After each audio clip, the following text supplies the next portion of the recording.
Thank you so much for the opportunity. What I will be talking about is women's role in the economic development and how corporate sector is facilitating that.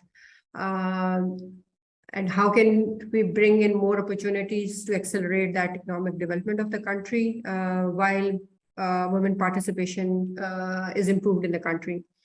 So just to build on that, I just wanted to first build on the case of why women participation in economic development is important. And when we look into economic landscape of Asia at this point in time, Asian economic growth has, over the past 1 decade, it has been very, very impressive economic growth. Many Asian economies in the past decades have grown significantly despite the crippling global pandemic. There had been the forecast for this year, 2023, their economies are forecasted to grow 5.2%. And past only the last decade, 42% of there has been economic growth. So Asian economies have grown from USD 17 trillion to USD 41 trillion in past decade. Women's contribution to Asian GDP is standing at 36%. And as per the research by McKinsey, there is an additional potential if the women participation is improved in the economic growth. There is an additional potential of 4.5 trillion by 2025. And when we look at majority of these growing economies in Asia, like China, Japan, India, and Bangladesh, they all have one big factor that has been driving this growth. And that one big factor of growth of their economy has been the women participation in the labor workforce. Next, I want to talk about that. The women participation in the economy, we term it as womenomics, and that women economics is primarily Asian economies could grow by 30% growth in income per capita.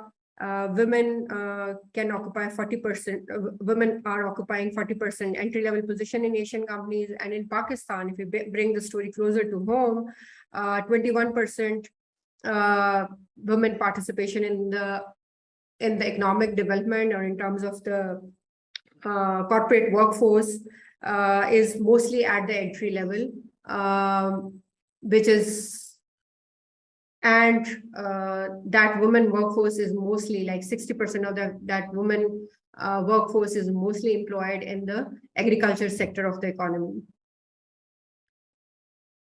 And we are, in terms of our women workforce, most of our population, like 50% of our population is women workforce, but we are the lowest in Southeast Asia, where women participation in the labor workforce is the lowest, which is 21% at this point in time.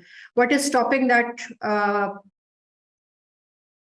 women participation in the workforce is primarily are social barriers, there are cultural barriers, there are mobility barriers, and then there are education barriers that some of my colleagues have already shared in their talks earlier.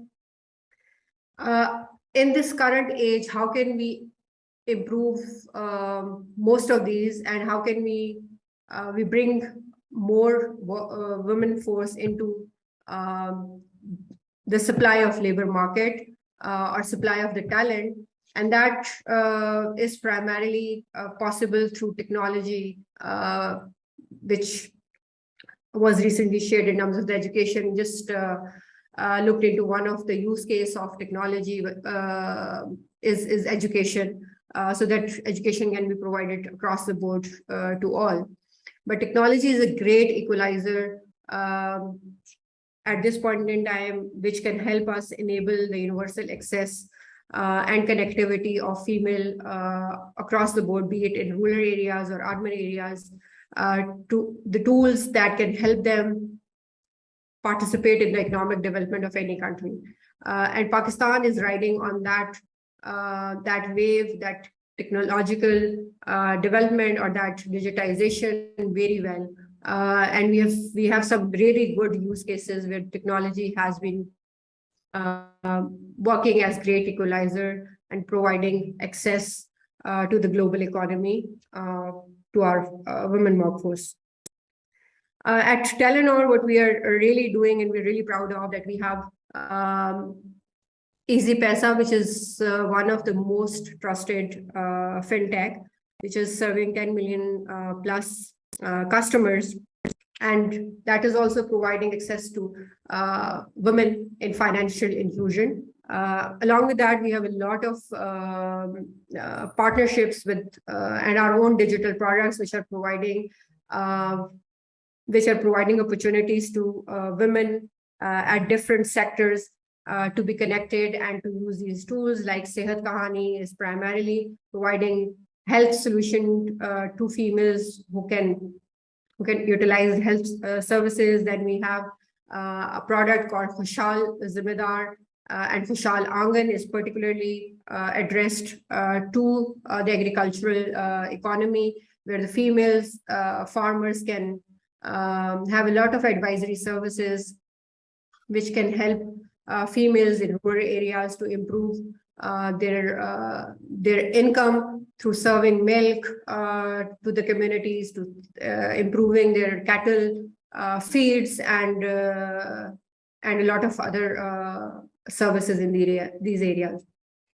So while these are at high level, how we are at Telenor Pakistan enabling women to be participating in the economic development of the country. If we go closer, which is the next slide, if I can have the next slide.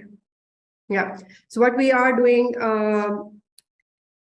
at Telenor Pakistan in terms of improving or focusing on women workforce at Telenor Pakistan and providing opportunities or a platform for our females to grow and to develop and participate in economic development is we have a very, very strong leadership commitment.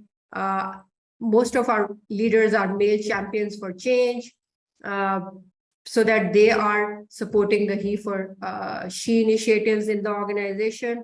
And they're taking lead and sponsoring and mentoring the development of females across all levels in the organization, so that these females can grow in their careers.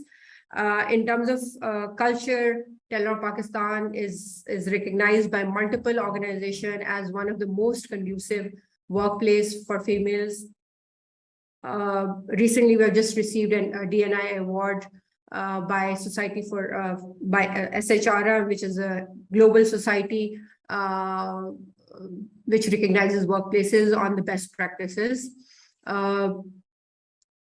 We have a couple of very critical flagship programs to help females in staying in the workforce.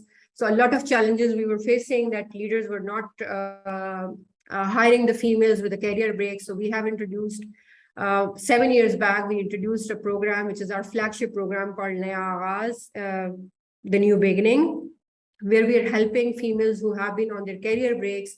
We have been training them for 1 year. It's a 1-year program so that they can be brought back into the regular workforce after their career breaks.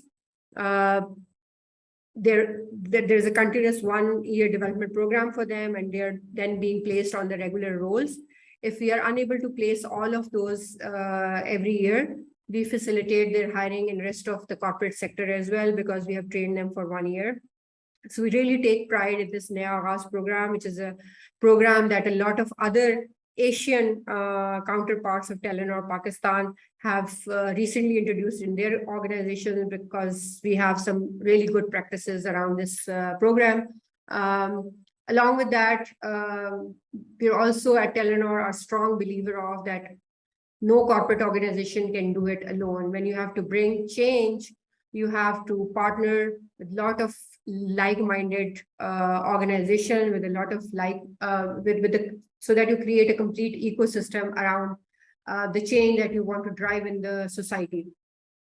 So hence, one of the core reason is that a lot of us go out and talk on different platforms and do partnership with the multiple organization, is that how can we bring that change, and how can we have we can propel the society where women can have more participation in workforce. And to close it, there is a famous saying by William Coffin Jr., who says, diversity may be the hardest thing for a society to live with, and perhaps the most dangerous thing for a society to be without. So if you're not inclusive in our society, that the economic development is hampered, and we are not making inclusive workplaces, and we are not making an inclusive society. Hence, more and more women participation is needed, and corporate organizations have a huge responsibility to facilitate that inclusiveness in our societies. Thank you so much, and I'm open for any questions towards the end of the session.